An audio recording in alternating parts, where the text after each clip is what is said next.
Hello. सो PNC permutation combination आगे continue करते हैं। तो नेक्स्ट टॉपिक है total number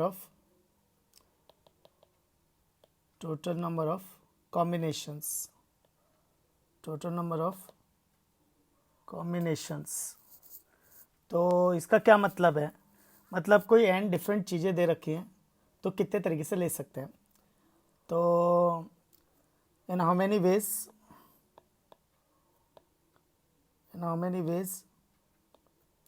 we can select any number of things out of n different things।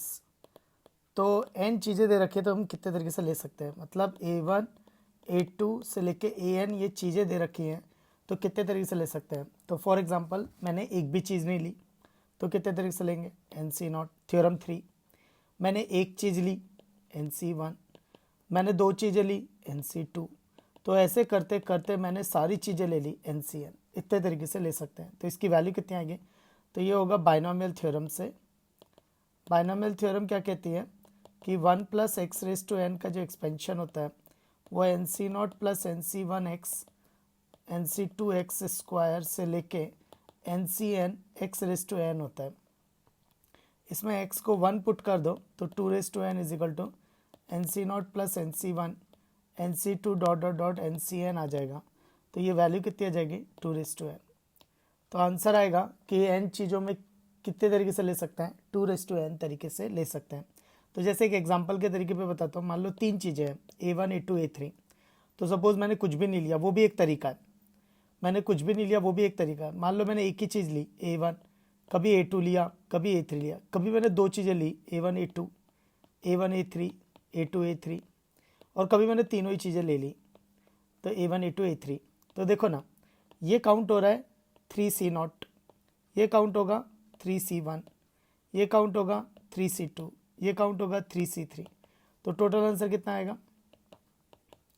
2⁻3। 2⁻3 मतलब 8। और काउंट भी कर सकते हैं 1 2 3 4 5 6 7 8। तो ये वो 8 तरीके हैं। तो तीन चीज़ों को कितने तरीके से सेलेक्ट कर सकते हैं। मान लो एक भी नहीं लिया, एक लिया, दो लिया, तीन लिया, तो कितने तरीके से सेलेक्ट कर सकते हैं? 8 तरीके से सेलेक्ट कर सकते हैं। और एक और तरीका बताता हूँ। A1 A2 A3 से लेके AN चीज़ें थी। इसको लिया नहीं लिया, इसके दो तरीके हैं। इसको लिया नहीं लिया, दो तरीके।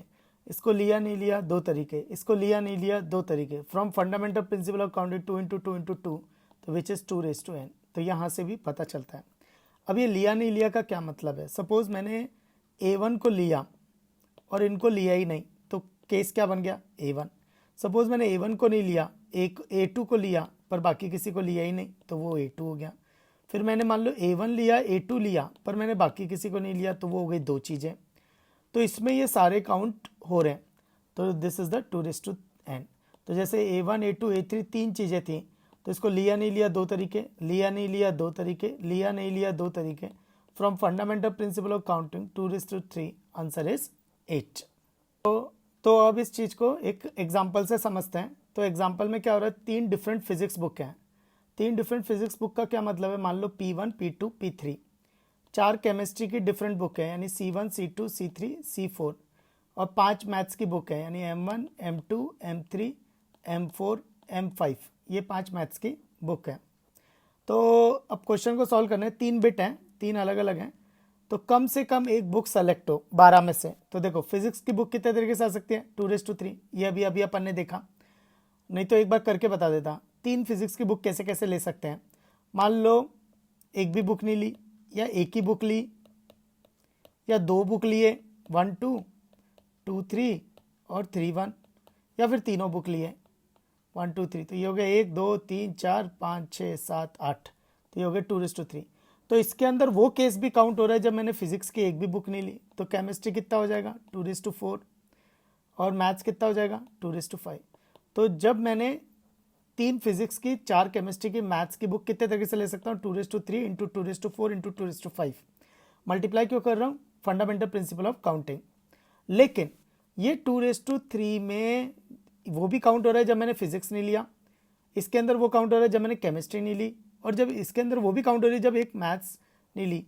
तो इस पूरे के अंदर वो केस भी काउंट हो रहा होगा जब तीनों की एक बुक नहीं ली, वो एक ही केस है, तो -1। तो आंसर क्या हो गया, 2^3 इंटू 2^4 इंटू 2^5 -1, यानी 2^12 -1। This is the answer. Next question में उसने बोला कम से कम फिजिक्स की एक बुक होनी चाहिए, कम से कम एक फिजिक्स की बुक होनी चाहिए, तो क्या हो जाएगा 2^3 -1। लेकिन मैथ्स केमिस्ट्री पे कोई कंस्ट्रेंट नहीं है और मैथ्स पे कोई कंस्ट्रेंट नहीं है, तो ये आंसर हो गया। अब नेक्स्ट क्वेश्चन में 1 बुक ऑफ ईच सब्जेक्ट, तो हर सब्जेक्ट की एक बुक आनी चाहिए, तो यानी फिजिक्स की कम से कम 2^3 -1, केमिस्ट्री की 2^4 -1, मैथ्स की 2^5 -1, तो ये आ जाएगा 2^3 -1 into 2^4 -1 into 2^5 -1। So this is the answer. ये कब, जब डिफरेंट फिजिक्स की बुक है। अगर ये अलाइक होती तो एक अगला एग्जाम्पल ले लेते हैं। तो जो नेक्स्ट एग्जाम्पल है वो अलाइक बुक्स के लिए है, यानी 3 फिजिक्स की अलाइक बुक्स हैं, तो 3 फिजिक्स के अलाइक बुक मतलब PPP। पिछली बार क्या था 1 2 3, वो तीनों अलग थी, इस बार एक एक है, तो क्या फर्क आएगा। तो देखो मैं इसको अगर डिफरेंट मान लूँ 1 2 3, तो क्या केसेस बनेंगे, जब मैंने एक भी फिजिक्स नहीं ली, जब मैंने एक फिजिक्स ली, और जब मैंने 2 फिजिक्स की बुक ली, और जब मैंने 3 फिजिक्स की बुक ली। लेकिन अपने को पता है ये अलाइक है, तो 1, तो ये तीनों सेम है, तो 1 2 3, तो ये तीनों बुक्स सेम है। तो तीनों बुक्स अगर सेम है तो फिर ये काउंट नहीं होगा, ये भी काउंट नहीं होगा, फिर ये भी काउंट नहीं होगा, ये भी काउंट नहीं होगा, तो काउंट क्या होगा, ये ही काउंट होगा। तो ये कितना हो गया 4। तो देखो इजी है, जब डिफरेंट थी तो मैटर ये करता है कितनी बुक्स ली और कौन सी बुक्स ली। सो हाउ मेनी बुक्स और विच आर द बुक्स, तो कौन सी बुक्स ली और कितनी बुक्स ली। लेकिन जब अलाइक हैं तो बस मैटर ये कर रहा है कितनी ली, ये नहीं मैटर कर रहा कौन सी ली, क्योंकि सारी सेम है, तो सारी सेम है, मैं पहली लूँ दूसरी लूँ सेम ही आएगी। तो मैटर यहाँ पे सिर्फ ये कर रहा है कितनी ली। तो देखो ना 1 2 3 4, तो ये एक भी नहीं ली, 1 ली, 2 ली और 3 ली, तो आंसर कितना आ गया 4। अब इसको जनरलाइज कर दो, अगर n बुक्स है तो कितने तरीके से n अलाइक बुक्स हैं तो कितने तरीके से ले सकते हैं n+1, तो n बुक्स है तो कितने तरीके से ले सकते हैं n+1 तरीके से ले सकते हैं। तो अब इस क्वेश्चन पे आते हैं, तो इस क्वेश्चन में अलाइक बुक्स है, बस पिछले वाले में डिफरेंट थी, इसमें अलाइक है। तो फिजिक्स की अलाइक बुक 3, फिजिक्स की 3, केमिस्ट्री की 4, मैथ्स की 5। तो देखो तो कम से कम एक बुक लेनी है, तो यानी कि फिजिक्स की कितने तरीके से ले सकता हूँ 4 तरीके से, केमिस्ट्री की कितने तरीके से ले सकते हैं 5 तरीके से बुक ले सकते हैं, मैथ्स की कितने तरीके से ले सकते हैं 6 तरीके से।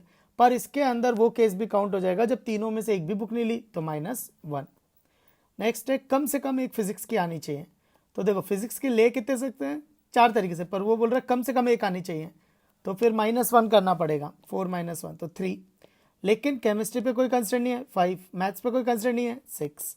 नेक्स्ट हर एक सब्जेक्ट की एक एक बुक आनी चाहिए, तो इस बार सब में एक एक कम हो जाएगा, तो 3 4 5। So this is the answer.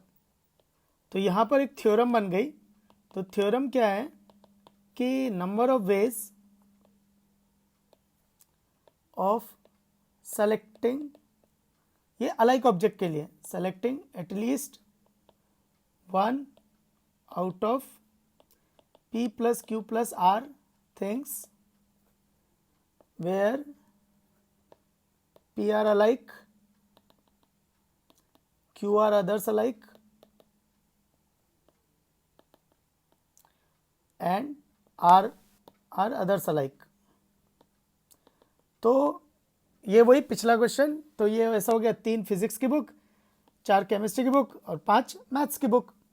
तो कम से कम एक बुक लेनी है तो कितने तरीके से ले सकते हैं, तो देखो P चीजें कितने तरीके से ले सकते हैं P+1, Q कितने तरीके से ले सकते हैं Q+1, R चीजें कितने तरीके से ले सकते हैं R+1। अब इसके अंदर वो केस भी काउंट हो गया जब मैंने फिजिक्स केमिस्ट्री मैथ्स किसी की भी एक बुक नहीं ली, तो उसको सब्ट्रैक्ट कर दो -1, क्योंकि ये कह रहा है कि कम से कम एक बुक तो लेनी है, कम से कम at least 1 out of total things, तो कम से कम एक चीज़ तो लेनी है। तो ये बस वही हो गया हमने इसको जनरलाइज करके लिख दिया है।